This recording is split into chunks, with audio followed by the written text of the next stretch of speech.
The Palace of Westminster is one of the most recognizable buildings on Earth. Home to Britain's Parliament, its Gothic towers have become symbols not only of London, but of a democratic institution whose roots stretch back centuries. Yet behind that magnificent stone facade, a crisis is unfolding. Roofs leak, heating systems fail, aging pipes run beside electrical equipment. Historic stonework is deteriorating, while an extraordinary maze of cables and obsolete infrastructure has accumulated beneath the palace. Maintaining this enormous complex has become a constant battle against time. And there is an even greater danger: fire. In 1834, a catastrophic blaze destroyed most of the old Palace of Westminster. Nearly 2 centuries later, the building that rose from those ashes faces risks that cannot simply be patched forever. Despite extensive modern fire protections, the combination of historic interiors, aging infrastructure, and continuous occupation makes long-term renewal unavoidable. The solution could become one of the most ambitious heritage restoration projects ever attempted, lasting decades and potentially costing many billions of pounds. For Britain, the question is no longer whether saving Parliament will be expensive.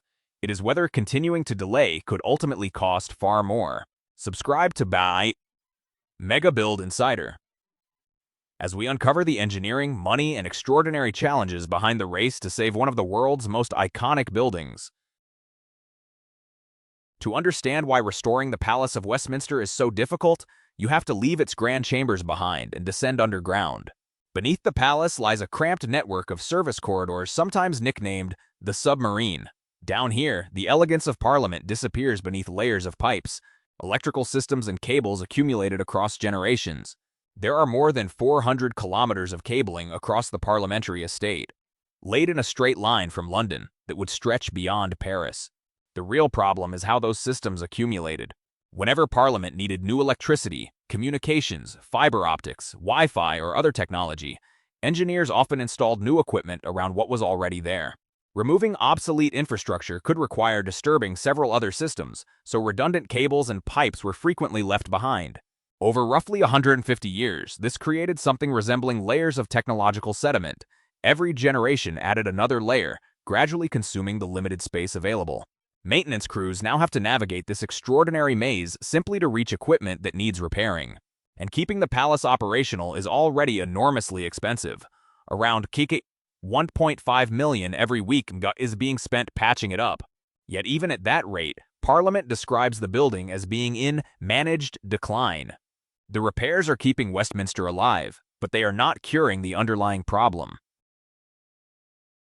The deeper you go into Westminster, the stranger its infrastructure becomes. In parts of the basement, water pipes run directly above electrical distribution equipment.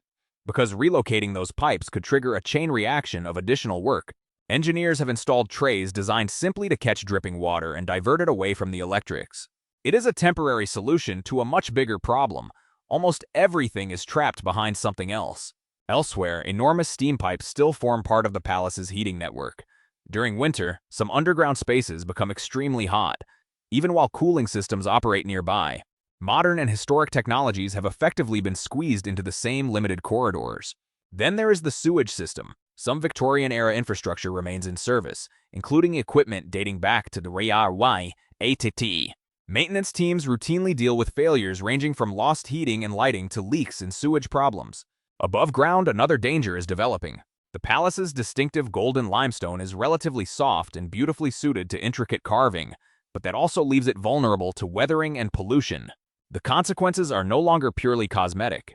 Over the previous decade described in the source, there were 19 incidents of stonework falling from the Palace of Westminster.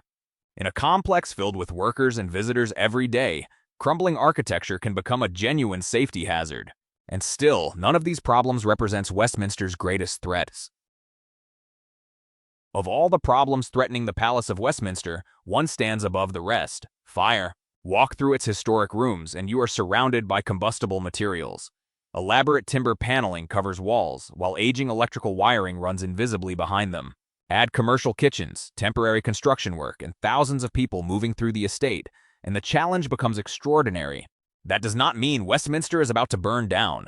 The palace is protected by extensive fire suppression measures, alarm systems, and specialist teams available around the clock. But maintaining that protection inside such an old and complicated building becomes harder as its infrastructure deteriorates. The source records 36 fire incidents over a 10-year period. Most were contained, but they demonstrate an uncomfortable reality. The probability of catastrophe may be controlled, but it can never be reduced to zero. The comparison that inevitably comes to mind is Notre Dame Cathedral. In 2019, flames tore through its roof and shocked millions watching around the world.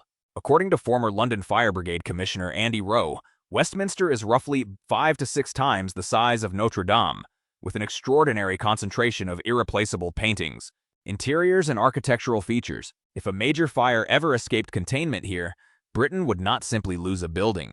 It could lose centuries of history in a single night. To understand how Westminster became so complicated, we need to go back to 1834 when a catastrophic fire destroyed most of the old Palace of Westminster. The replacement was largely designed by architect Charles Barry, with construction beginning in 1840. His vision combined spectacular Gothic architecture with technology that was remarkably advanced for the 19th century. Beneath the palace was an enormous concrete raft foundation, while above it rose the sprawling complex we recognize today. At its heart sits Central Lobby, connecting the House of Commons, and House of Lords. Elizabeth Tower, home to Big Ben, anchors the northern end, while Victoria Tower was designed to accommodate Parliament's archives. Even ventilation was innovative. Steam-powered machinery helped draw fresh air through the enormous building. But Westminster is far more than 2 debating chambers. The source describes more than 1,100 rooms, including offices, committee rooms, and hospitality spaces. Architect Augustus Pugin created much of the elaborate neo-Gothic detailing that gives the palace its medieval appearance. Yet some sections genuinely are ancient. Parts of the complex date to the Tudor period, while Westminster Hall dates back to 1097 and survived the devastating 1834 fire. The result is not really one building. It is centuries of British architecture, infrastructure, and history layered together. One reason repairing Westminster has become an engineering puzzle, unlike almost any other. Westminster's deterioration did not happen overnight. In fact, some problems began appearing surprisingly early. The palace's limestone was already shedding pieces by the early 20th century, forcing damaged sections to be replaced with stronger stone.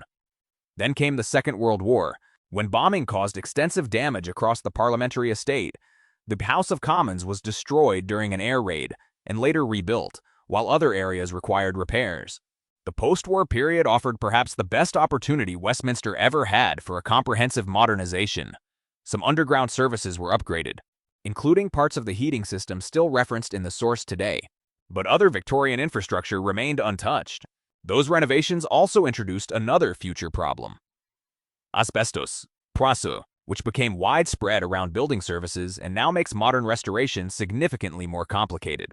For decades afterward, Westminster largely survived through individual repair projects rather than one coordinated palace-wide overhaul. The biggest obstacle has always been access. Parliament remains a working institution, so major internal construction must often fit around parliamentary recesses. Even then, MPs can potentially be recalled, meaning important chambers may need to become operational again at short notice. The result is a vicious cycle. Engineers keep repairing urgent failures while deeper structural and infrastructure problems accumulate. After generations of postponement, Westminster is no longer simply maintaining an old building. It is racing against the consequences of decades of delay. The proposed Restoration and Renewal Program is designed to break that cycle. Instead of continuing endless emergency repairs, Westminster would undergo a once-in-a-generation overhaul. Above ground, damaged stonework would be conserved wherever possible and replaced where necessary. Leaking roofs would be repaired, along with as many as 3,800 windows as across the palace. Inside, the transformation would be equally significant. Around 80% of habitable rooms are planned to receive improved fresh air ventilation, while temperature control and air conditioning would be introduced in key areas. A new visitor entrance and a purpose-built education center are also proposed for a complex that receives roughly 1 million visitors each year. But the biggest engineering operation would remain largely invisible. The aging heating network, Victorian sewage infrastructure, and hundreds of kilometers of accumulated cables would be stripped out and reorganized into modern systems. The proposed heating upgrade alone could reduce the palace's energy consumption by around 40%. Large quantities of asbestos associated with older services would also need to be removed.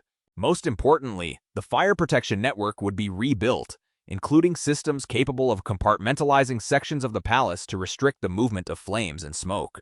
This is not simply about making Parliament more comfortable. According to the source, roughly 85% of the palace construction cost relates to replacing its services. Westminster does not need cosmetic renovation. It needs something closer to open-heart surgery, performed on one of Britain's most complicated historic buildings. This is where the restoration becomes politically difficult. According to the source, a February 2026 report proposed beginning an initial 7-year phase capped at around $3 billion to develop detailed plans while urgent preliminary work continues. After that, Parliament would face two radically different approaches. The first is full decay. Everyone would leave the Palace of Westminster, allowing the entire complex to become a dedicated construction site. The House of Commons would relocate to Richmond House, while the Lords would move to the Queen Elizabeth II Centre. The source estimates this approach could take 19 to 24 years and cost approximately 11.5 billion. The alternative is enhanced maintenance and improvement plus. Instead of emptying Westminster, the palace would be divided into roughly 14 zones and renovated sequentially. Parliament would continue operating, with approximately 30% of the building vacated at any given time. But maintaining parliamentary operations around an enormous construction program comes at a price. This option is estimated to take an extraordinary 38 to 61 years, costing between 11.8 and 18.7 billion SAL. On paper, full decant appears faster and cheaper, yet the phased approach remains attractive because its expenditure would be distributed over a much longer period, reducing immediate pressure on public finances. And there is another complication, one that has almost nothing to do with engineering. The final obstacle is not engineering. It is politics, tradition, and the extraordinary symbolic power of the building itself. The Palace of Westminster is more than an office complex. Parliamentary rituals, from the state opening and the ceremonial mace to Blackrod having the Commons chamber door slammed shut, are deeply connected to this physical space. That helps explain why some parliamentarians remain uncomfortable with a complete evacuation. Their concern is not simply that individual MPs or lords might never return. Some fear that once Parliament leaves Westminster for decades, the institution itself may never fully come back.